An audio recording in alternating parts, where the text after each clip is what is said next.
എറണാകുളത്തെ ഊർജ്ജസ്വലമായ ഫോർട്ട് കൊച്ചിയിലാണ് ഞാൻ താമസിച്ചിരുന്നത്. എനിക്ക് 22 വയസ്സേ ഉള്ളൂ. പ്രായം 20കളിലാണെങ്കിലും ജീവിതഭാരം എന്റെ മുഖത്ത് 40കളുടെ ക്ഷീണം പതിപ്പിച്ചു. എന്റെ ഉമ്മ സുഹ്റാ ഖാൻ ക്യാൻസറിന്റെ അവസാന ഘട്ടത്തിലാണ്. 17 വയസ്സുള്ള എന്റെ സഹോദരി ഫാത്തിമ ഹൈസ്കൂൾ വിദ്യാർത്ഥിനിയാണ്. അവൾ ഡോക്ടറാകാൻ സ്വപ്നം കാണുന്നു. 4 വർഷം മുമ്പ് ഒരു കെട്ടിട നിർമ്മാണ ജോലിക്കിടെയുണ്ടായ അപകടത്തിൽ എന്റെ ഉപ്പ ഇബ്രാഹിം മരിച്ചു. അന്നു മുതൽ ഞാൻ കുടുംബത്തിന്റെ ഏക ആശ്രയമായി. എന്റെ ദിവസങ്ങൾ ഒരു യന്ത്രം പോലെയാണ്. പകൽ ഫോർട്ട് കൊച്ചിയിലെ ഒരു ചെറിയ മൊബൈൽ റിപ്പയർ കടയിൽ ജോലി, രാത്രിയിൽ ഓൺലൈൻ ടാക്സി ഡ്രൈവറായി നഗരം ചുറ്റും. ഇതിനിടയ്ക്ക് തൃക്കാക്കരയിലുള്ള കോളേജിലെ സപ്ലിമെന്ററി ക്ലാസുകൾ. ഉറക്കമില്ലായ്മ കാരണം എന്റെ കണ്ണിനടിയിൽ കറുപ്പ് പടർന്നു. കൈകൾ വിറയ്ക്കും. പോക്കറ്റിലാകെയുള്ള നാണയങ്ങൾ എണ്ണി തിട്ടപ്പെടുത്തുമ്പോൾ എന്റെ മനസ്സിൽ ചില കണക്കുകൂട്ടലുകൾ മാത്രമാണ്. ഉമ്മയുടെ മരുന്നുകളുടെ വലിയ വില, ഫാത്തിമയുടെ പ്രവേശന ഫീസ്, കടക്കാർ പിന്നാലെ കൂടിക്കൊണ്ടിരുന്നു. ഒരു മേഘാവൃതമായ ഉച്ചയ്ക്ക് ഞാനൊരു പഴയ ചായക്കടയിൽ കയറി. $1 ഏകദേശം 80 രൂപയ്ക്ക് ചായ കിട്ടുന്ന ഒരിടം. ചായയുടെ ചൂടിൽ ആശ്വാസം തേടി ഞാൻ നാണയങ്ങൾ തപ്പുകയായിരുന്നു. അപ്പോൾ ആരോ എന്നെ ശ്രദ്ധിക്കുന്നതായി എനിക്ക് തോന്നി. ഞാൻ തല ഉയർത്തിയപ്പോൾ അതിസമ്പന്നത വിളിച്ചോതുന്ന വസ്ത്രങ്ങൾ ധരിച്ച ഒരു വൃദ്ധയെ കണ്ടു. അവർ ആന്റിക് ഗോൾഡ് നിറമുള്ള കാഫ്റ്റാനും വജ്രം പതിച്ച ബ്രോച്ചും ധരിച്ചിരുന്നു. ആഴത്തിലുള്ള, എല്ലാം വായിച്ചെടുക്കുന്നത് പോലെ തോന്നിക്കുന്ന കണ്ണുകളായിരുന്നു അവരുടേത്. അവരെന്നെ നോക്കി ശാന്തമായി ചോദിച്ചു, "അബ്രാർ ഇബ്രാഹിം അല്ലേ?" ഞാൻ ഞെട്ടി. "അതെ, ഞാൻ തന്നെ. നിങ്ങൾക്കെന്നെ അറിയാമോ?" "ഞാൻ റെഹാന ബീഗം," അവർ പറഞ്ഞു. "ഞാനൊരു ബിസിനസ് വനിതയാണ്. നിങ്ങളുടെ ജീവിതം ഞാൻ അറിയുന്നു. ഉമ്മയുടെ രോഗം, സഹോദരിയുടെ സ്വപ്നങ്ങൾ, നിങ്ങളുടെ കഷ്ടപ്പാടുകൾ, എനിക്കെല്ലാം മാറ്റാൻ കഴിയും." എൻ്റെ മുഖം കുഴഞ്ഞു. "നിങ്ങൾ എന്താണ് ഉദ്ദേശിക്കുന്നത്?" റെഹാന ബീഗം നേർത്ത ചിരിയോട് പറഞ്ഞു, "എന്നെ വിവാഹം കഴിക്കൂ അബ്രാർ." ഞാൻ ചിരിച്ചു. ഇതൊരു തമാശയാണെന്ന് ഞാൻ കരുതി. 65 വയസ്സിനടുത്ത് പ്രായം തോന്നിക്കുന്ന റെഹാന ബീഗം ആരോഗ്യവതിയും ശക്തിയുമാണ്. അവരുടെ സാന്നിധ്യം ഒരു മാന്ത്രിക ശക്തി പോലെ ആകർഷകമാണ്. അവർ തുടർന്നു, "ഞാൻ തമാശ പറയുന്നതല്ല. എന്നെ വിവാഹം കഴിച്ചാൽ നിങ്ങളുടെ എല്ലാ കടങ്ങളും ഞാൻ വീട്ടും. ഉമ്മയ്ക്ക് കൊച്ചിയിലെ ഏറ്റവും മികച്ച ചികിത്സ കിട്ടും. ഫാത്തിമയുടെ മെഡിക്കൽ കോളേജ് വരെയുള്ള ചെലവുകൾ ഞാൻ ഏറ്റെടുക്കും. നിങ്ങളുടെ രാത്രി ഷിഫ്റ്റുകളും ടെൻഷനും എല്ലാം അവസാനിക്കും. ഒരേ ഒരു വ്യവസ്ഥ മാത്രം, എൻ്റെ നിബന്ധനകൾ അനുസരിക്കണം." എനിക്ക് തല കറങ്ങുന്നതുപോലെ തോന്നി. "ഇത് ഭ്രാന്താണ്. എന്തിനാണ് നിങ്ങൾ എന്നെ തിരഞ്ഞെടുത്തത്?" റെഹാന ബീഗത്തിൻ്റെ കണ്ണുകൾ തിളങ്ങി. "ഒരു കാലത്ത് ഞാനും എല്ലാം നഷ്ടപ്പെട്ടവളാണ്. ഇന്നെനിക്ക് എല്ലാമുണ്ട്. പക്ഷേ ആരും കൂടെയില്ല." "നിങ്ങൾ ആലോചിക്കുക അബ്രാർ. എന്നെ സ്നേഹിക്കണ്ട. നിങ്ങളുടെ സ്വാതന്ത്ര്യത്തിൽ ഞാൻ ഇടപെടില്ല. നിങ്ങൾക്ക് സ്വന്തം മുറിയും ജീവിതവും ഉണ്ടാകും." ചായക്കടയിൽ നിന്നിറങ്ങിയ എൻ്റെ മനസ്സ് കലുഷിതമായിരുന്നു. റെഹാന ബീഗത്തിൻ്റെ വാക്കുകൾ എൻ്റെ തലയിൽ മുഴങ്ങിക്കൊണ്ടിരുന്നു. ദിവസങ്ങൾ കടന്നുപോയി.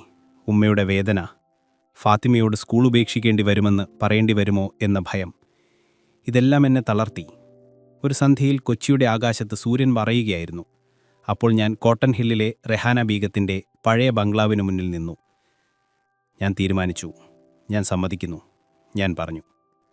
ഒരാഴ്ചയ്ക്കുള്ളിൽ നടപടികൾ പൂർത്തിയായി. ചുരുക്കം ചില സാക്ഷികളുടെ സാന്നിധ്യത്തിൽ ഒരു നിക്കാഹ് ചടങ്ങ് നടന്നു. അബ്രാർ ഇബ്രാഹിം ഇപ്പോൾ ഔദ്യോഗികമായി റെഹാന ബീഗത്തിൻ്റെ ഭർത്താവാണ്. ആഡംബരത്തിന്റെ പ്രതീകമായിരുന്നു കോട്ടൺ ഹില്ലിലെ ആ ബംഗ്ലാവ്. പേർഷ്യൻ പരവതാനികൾ, സ്വർണം പൂശിയ കൈവരികൾ, ക്രിസ്റ്റൽ വിളക്കുകൾ. എന്നാൽ ഈ ആഡംബരത്തിനിടയിലും എനിക്കൊരു ശൂന്യത അനുഭവപ്പെട്ടു. വീട്ടിലൊരു വിചിത്രമായ നിശബ്ദത. ജോലിക്കാർ നിഴലുകൾ പോലെ നീങ്ങുന്നു. ബംഗ്ലാവിന്റെ 2ാം നിലയിൽ ഒരു വലിയ വാതിലുണ്ടായിരുന്നു. ചന്ദനത്തടിയിൽ തീർത്ത ആ വാതിലിന് ഏഴിലം എന്നു പേരിട്ടിരുന്നു. അതെപ്പോഴും പൂട്ടിയിട്ടിരുന്നു. കാവൽക്കാർ അതിന് നിരീക്ഷണമുണ്ട്. ആരും അതിനെക്കുറിച്ച് സംസാരിക്കില്ല. ഓരോ രാത്രിയും ഞങ്ങൾ ഒരുമിച്ച് ഭക്ഷണം കഴിക്കും. റെഹാന ബീഗം എൻ്റെ വിശേഷങ്ങൾ ചോദിക്കും. പക്ഷെ ഞങ്ങളുടെ ബന്ധം അതിനപ്പുറം പോകുന്നില്ല. അവർ എപ്പോഴും മാന്യയാണ്, പക്ഷേ ഒരു ദൂരം പാലിക്കുന്നു.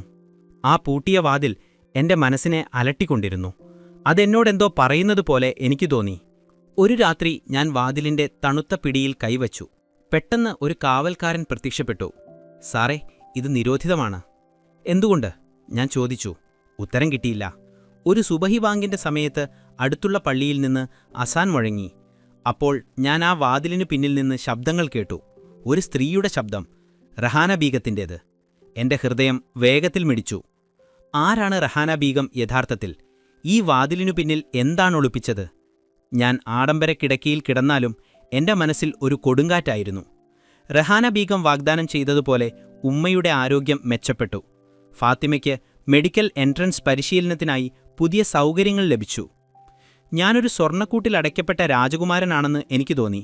എല്ലാമുണ്ട്, പക്ഷേ ഏറ്റവും പ്രധാനപ്പെട്ട സത്യം മാത്രം എന്റെ കൈവശമില്ല. ഒരു വൈകുന്നേരം ഞാൻ മുറ്റത്തൊരു പഴയ ഖുറാൻ വായിച്ചിരിക്കുകയായിരുന്നു. അപ്പോൾ 20 വയസ്സുള്ള ആയിഷ എന്ന യുവതി എന്റെ അടുത്തെത്തി. അവൾ റഹാന ബീഗത്തിന്റെ വ്യക്തിഗത സഹായിയായ ആയിഷയായിരുന്നു. അവൾ മാത്രമായിരുന്നു ബംഗ്ലാവിൽ എന്നോട് ഹൃദയം തുറന്ന് സംസാരിച്ചിരുന്നത്. എല്ലാം ഓക്കെയാണോ സാറേ? ആയിഷ മൃദുവായി ചോദിച്ചു. ആയിഷ, സത്യം പറ, ആ പൂട്ടിയ മുറിയിൽ എന്താണ്? ആയിഷയുടെ മുഖം വിളറി. ക്ഷമിക്കണം, എനിക്കറിയില്ല. നിന്റെ കണ്ണുകളിൽ അത് വ്യക്തമാണ്. നിനക്കറിയാം, ഞാൻ മെല്ലെ പറഞ്ഞു. ആയിഷ ഒരു നിമിഷം മടിച്ചു, പിന്നെ മന്ത്രിച്ചു. ദയവായി എന്നോട് ചോദിക്കരുത്, എങ്കിലെനിക്ക് എന്റെ ജോലിയും താമസവും നഷ്ടപ്പെടും. അന്ന് രാത്രി ബംഗ്ലാവ് നിശബ്ദമായപ്പോൾ ആയിഷ എന്റെ മുറിക്കു മുന്നിൽ പ്രത്യക്ഷപ്പെട്ടു. അവർ മുറിയിൽ ഒറ്റയ്ക്കാണ്. നിങ്ങളെ കാണാൻ ആഗ്രഹിക്കുന്നു. ഞാൻ നീല കുർത്ത ധയിച്ച് മങ്ങിയ വെളിച്ചത്തിൽ നടന്നു. രഹാന ബീഗത്തിന്റെ മുറിയുടെ വാതിലിൽ മുട്ടി. കയറിവാ. ശാന്തമായ ശബ്ദം. മുറി മറ്റെങ്ങും പോലെ ആയിരുന്നില്ല. നീളൻ പൂന്തോട്ടങ്ങളിൽ രാമച്ചത്തിന്റെ മണം. മുറിയുടെ നടുവിൽ രഹാന ബീഗം ഇരിക്കുന്നു. നീ വരുമെന്ന് ഞാൻ കരുതി, അവർ പറഞ്ഞു. വരാതിരിക്കാൻ കഴിഞ്ഞില്ല. എനിക്കൊരുപാട് കാര്യങ്ങൾ മനസ്സിലാകുന്നില്ല. രഹാന ബീഗം മെല്ലെ എഴുന്നേറ്റു. ഒരു പഴയ ഫോട്ടോ എടുത്ത് എനിക്ക് നൽകി. അതിൽ 1970കളിലെ വസ്ത്രം ധരിച്ച ഒരു പുരുഷനുണ്ടായിരുന്നു. എന്നെ അത്ഭുതമായി സാമ്യമുള്ള ആ മനുഷ്യൻ രഹാന ബീഗത്തിനൊപ്പം നിൽക്കുകയായിരുന്നു. ഇത് നിങ്ങളുടെ ഉപ്പ ഇബ്രാഹിമാണെന്ന് രഹാന ബീഗം വിറച്ച ശബ്ദത്തിൽ പറഞ്ഞു. നിങ്ങൾ ജനിക്കുന്നതിനു മുമ്പ് ഞാൻ അദ്ദേഹത്തെ പരിചയപ്പെട്ടു. എന്റെ ഭർത്താവ് മരിച്ച ശേഷം ഇബ്രാഹിം എന്നോട് ദയ കാണിച്ചു. ഞാനത് പ്രണയമാണെന്ന് തെറ്റിദ്ധരിച്ചു. ഞാൻ അദ്ദേഹത്തോട് വിവാഹം ആവശ്യപ്പെട്ടപ്പോൾ അദ്ദേഹം ചിരിച്ചു. ഞാനൊരു ധനികന്റെ വിനോദം മാത്രമാണെന്ന് പറഞ്ഞു. രഹാന ബീഗം മുഖം തിരിച്ചു. ആ നിരസനം, ആ അപമാനം എന്നെ തകർത്തു. ആ വേദന ഞാൻ മറച്ചുവെച്ചു. പിന്നെ ഞാൻ നിങ്ങളെ കണ്ടു അബ്രാർ. നിങ്ങൾ അദ്ദേഹത്തിന്റെ പകർപ്പാണ്. ഞാൻ എഴുന്നേറ്റു. അപ്പോൾ ഈ വിവാഹമൊരു പ്രതികാരമായിരുന്നോ? രഹാന ബീഗം എന്നെ നോക്കി. ആദ്യം അതെ. ഞാൻ നിങ്ങളെ വേദനിപ്പിക്കാൻ ആഗ്രഹിച്ചു, നിങ്ങളുടെ ഉപ്പയെപ്പോലെ. പക്ഷെ നിങ്ങൾ വ്യത്യസ്തനാണ്. നിങ്ങൾ എന്നോട് ബഹുമാനത്തോടെ പെരുമാറി. ഞാൻ അർഹിക്കാത്ത ദയ കാണിച്ചു. അവരുടെ കണ്ണുകൾ നിറഞ്ഞു. എനിക്ക് നിങ്ങളോട് സ്നേഹം തോന്നി. ഇത് ഭ്രാന്താണ്. ഞാൻ ഞെട്ടി പിന്നോട്ടു മാറി. ഹൃദയത്തിന് യുക്തി അറിയില്ല അബ്രാർ. അതിന് വേദനയും അറിയില്ല. ഈ വാതിലിന് പിന്നിൽ എന്താണ്?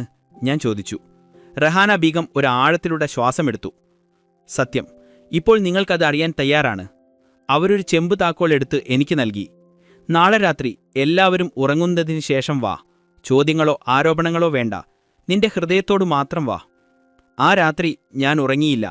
ഉപ്പയെക്കുറിച്ച് അറിഞ്ഞത് എന്റെ ലോകത്തെ തകിടം മറിച്ചു. രഹാന ബീഗത്തിന്റെ കണ്ണുകളിലെ വേദന യഥാർത്ഥമായിരുന്നു. താക്കോൽ കയ്യിൽ വെച്ച് ഞാൻ ചിന്തിച്ചു, ഇതൊരു വാതിലിന് മാത്രം താക്കോലല്ല.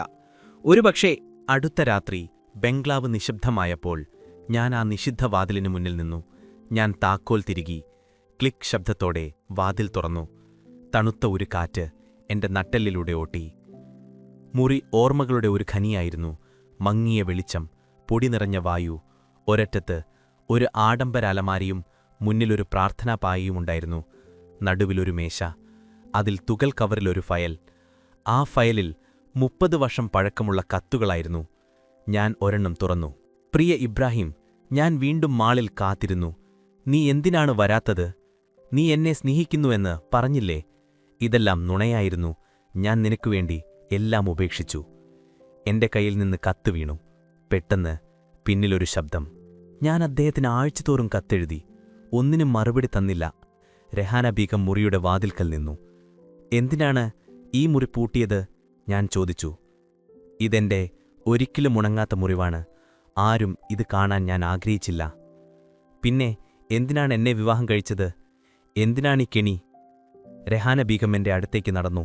ആദ്യം നിന്റെ ഉപ്പയുടെ മകനെ ശിക്ഷിക്കാൻ. പക്ഷേ നീ അവനല്ല അബ്രാർ. നീ എന്നെ വീണ്ടും സ്നേഹിക്കാൻ പഠിപ്പിച്ചു. ഇത് സ്നേഹമല്ല രഹാന ബീഗം. ഇത് കൃത്രിമം, കുറ്റബോധം, കളി. ഇപ്പോൾ ഇത് സ്നേഹമാണ്, അവർ ശാന്തമായി പറഞ്ഞു. നിന്നെ നിയന്ത്രിക്കാൻ ഞാൻ ആഗ്രഹിക്കുന്നില്ല, നിന്നെ കാണാൻ മാത്രം. എന്റെ ശ്രദ്ധ അലമാരയിലേക്ക് തിരിഞ്ഞു. കത്തുകൾക്കിടയിൽ ഒരു നിയമരേഖ ഞാൻ കണ്ടു. അത് 1 മാസം മുമ്പ് എഴുതിയ വിൽപ്പത്രമായിരുന്നു. അവരുടെ എല്ലാ സ്വത്തും എനിക്കായിരുന്നു. എല്ലാം എനിക്ക് വിട്ടുതരുന്നു. അതെല്ലാം. അതെ, റെഹാന ബീഗം പറഞ്ഞു. നിന്നിൽ ഞാൻ വിശ്വസിക്കുന്നു. നീ എനിക്ക് നഷ്ടപ്പെട്ട ഒരു കാര്യം തിരികെ തന്നു, പ്രതീക്ഷ. ഫജർ സമയത്ത് ഒരു വിചിത്രമായ ശാന്തി ഞങ്ങൾക്കിടയിൽ നിറഞ്ഞു. പക്ഷേ വിധിക്ക് മറ്റൊരു കഥ പറയാനുണ്ടായിരുന്നു. ഏതാനും ആഴ്ചകൾക്ക് ശേഷം റെഹാന ബീഗം രോഗിയായി. അത് ഹൃദയസ്തംഭനമായിരുന്നു. അവസാന നിമിഷങ്ങളിൽ അവർ മന്ത്രിച്ചു, നന്ദി അബ്രാർ, നീ എന്നെ വീണ്ടും യുവതിയാക്കി. ഒരു നിമിഷത്തേക്കെങ്കിലും അവർ പുഞ്ചിരിയോടെ കണ്ണടച്ചു. ശവസംസ്കാരം കഴിഞ്ഞപ്പോൾ ഞാൻ മന്ത്രിച്ചു, ഞാൻ നിങ്ങളെ ക്ഷമിക്കുന്നു റെഹാന ബീഗം, നീയും എന്നെ ക്ഷമിക്കൂ. കോട്ടൺ ഹില്ലിലെ ബംഗ്ലാവിന്റെ ഒരു നിഴലിൽ ആയിഷ നിന്നിരുന്നു. അവളുടെ കണ്ണുകളിൽ ലാഭമോ ആഗ്രഹമോ ആയിരുന്നില്ല, വെറും വാത്സല്യം മാത്രമായിരുന്നു. മാസങ്ങൾ കടന്നുപോയി. ഒരു കാലത്ത് റെഹാന ബീഗത്തിന്റെ നിശബ്ദ പാദസ്വനങ്ങൾ നിറഞ്ഞതായിരുന്നു ആ ബംഗ്ലാവ്. എന്നാൽ ഇപ്പോൾ അത് പുതിയ ജീവനാൽ നിറഞ്ഞു. പഴയ ഭയപ്പെടുത്തുന്ന നിശബ്ദതയും രഹസ്യങ്ങളും മാഞ്ഞു. പകരം അവിടെ സൂര്യപ്രകാശവും മൃദുവായ സംഗീതവും ഫാത്തിമയുടെ ചിരികളും നിറഞ്ഞു. ഞാൻ റെഹാന ബീഗത്തിന്റെ സ്വത്തിന്റെ ഉടമയായെങ്കിലും ധനത്തിൽ അഹങ്കരിച്ചില്ല. ഒരു ദിവസം പൂന്തോട്ടത്തിൽ ഒരു പഴയ മുല്ലപ്പൂവിനെ പരിപാലിക്കുന്ന ആയിഷയെ ഞാൻ കണ്ടു. നിനക്ക് ഈ സ്ഥലം ശരിക്കും ഇഷ്ടമാണല്ലേ? ആയിഷ ചിരിച്ചു. ഇത് എന്റെ ജീവിതത്തിൽ ഞാൻ അറിഞ്ഞ ഒരു വീടാണ്. റെഹാന ബീഗം എനിക്കൊരഭയം തന്നു. പക്ഷേ നിങ്ങൾ ഈ സ്ഥലത്തിന് ശാന്തി നൽകി അബ്രാർ. അവളൊരു അനാഥയാണ്. ബംഗ്ലാവിലാണ് വളർന്നത്. ടീച്ചറാകണമെന്ന് സ്വപ്നം കണ്ട ഒരുവൾ. ഞാനൊരു തീരുമാനമെടുത്തു, അവളെ സഹായിക്കണം, ഒരു വ്യവസ്ഥയും കൂടാതെ. ഋതുക്കൾ മാറി. ഒരു രാത്രി ഇശാ നമസ്കാരത്തിനു ശേഷം ചന്ദ്രപ്രകാശത്തിൽ ആയിഷയോടൊപ്പം നടക്കുമ്പോൾ ഞാൻ പറഞ്ഞു, നീ എപ്പോഴും എന്റെ കൂടെ ഉണ്ടായിരുന്നു, ഒന്നും ആവശ്യപ്പെടാതെ. ഞാൻ പറഞ്ഞാൽ നിന്നെ എന്റെ ജീവിതത്തിന്റെ ഭാഗമാക്കാൻ ആഗ്രഹിക്കുന്നു. അത് നിന്നെ സന്തോഷിപ്പിക്കുമോ? ആയിഷയുടെ കണ്ണുകൾ വിടർന്നു. നിങ്ങളുടെ സന്തോഷമാണ് ഞാൻ എപ്പോഴും ആഗ്രഹിച്ചത്. എനിക്കൊരു വീട് തോന്നുന്നത് നിങ്ങളുടെ കൂടെയാണ്. അതൊരു ലളിതമായ വിവാഹമായിരുന്നു. കുടുംബവും സുഹൃത്തുക്കളും മാത്രം. റെഹാന ബീഗത്തിന്റെ ആത്മാവിനു വേണ്ടി ഞങ്ങളൊരു നിശബ്ദ പ്രാർത്ഥനയടച്ചു. ഞാൻ ഒരിക്കൽ കരുതിയിരുന്നു റെഹാന ബീഗവുമായുള്ള വിവാഹം ഒരു ശാപമാണെന്ന്, സ്നേഹമില്ലാത്ത ഒരു കരാറാണെന്ന്. പക്ഷേ ഇപ്പോൾ ഞാൻ മനസ്സിലാക്കി, ദൈവം ചിലപ്പോൾ വിചിത്രമായ പാതകളിലൂടെ നമ്മെ ശരിയായ സ്ഥലത്തേക്ക് നയിക്കുമെന്ന്. ആയിഷ ഗർഭിണിയായി. ഞങ്ങൾക്കൊരു മകൾ ജനിച്ചു. ഞങ്ങൾ അവൾക്ക് റെഹാന എന്ന് പേരിട്ടു. ഒരു കാലത്ത് വേദനയുടെ പ്രതീകമായിരുന്ന ആ മന്ദിരം ഇപ്പോൾ സ്നേഹത്തിന്റെയും ചിരിയുടെയും കേന്ദ്രമായി മാറി. ഫാത്തിമ മെഡിക്കൽ കോളേജിൽ 3ാം വർഷ വിദ്യാർത്ഥിനിയാണ്. റെഹാന ബീഗം ഒരിക്കൽ തന്റെ വേദനകൾ ഒളിച്ചിരുന്ന ആ 7-ാം മുറിയുണ്ടായിരുന്നു. അതിന്റെ കിഴക്കൻ ഭാഗത്ത് ഞാൻ പുതിയൊരു മുറി സൃഷ്ടിച്ചു. റെഹാന ബീഗം സ്മൃതി ഗ്രന്ഥാലയം എന്നതിനു പേര് നൽകി. റെഹാന ബീഗത്തിന്റെ പഴയ പുസ്തകങ്ങൾ, ഡയറികൾ, അയക്കാൻ വെച്ച കത്തുകൾ എല്ലാം അവിടെ പ്രദർശിപ്പിച്ചു. പ്രവേശന കവാടത്തിലൊരു കല്ലിൽ ഞാൻ എഴുതി, സ്നേഹം എപ്പോഴും നമ്മൾ പ്രതീക്ഷിക്കുന്ന രൂപത്തിൽ വരില്ല, പക്ഷേ അത് വരുമ്പോൾ അതിനു മുൻപുള്ള എല്ലാത്തിനെയും അർത്ഥവത്താക്കും. വർഷങ്ങൾ കടന്നുപോയി. ഞാനും ആയിഷയും ഞങ്ങളുടെ മകൾ റെഹാനയും. ഞങ്ങളൊരു കുടുംബമായി. കോട്ടൺ ഹില്ലിലെ ബംഗ്ലാവ് ക്ഷമയുടെയും സ്നേഹത്തിന്റെയും 2ാം അവസരങ്ങളുടെയും വീടായി മാറി.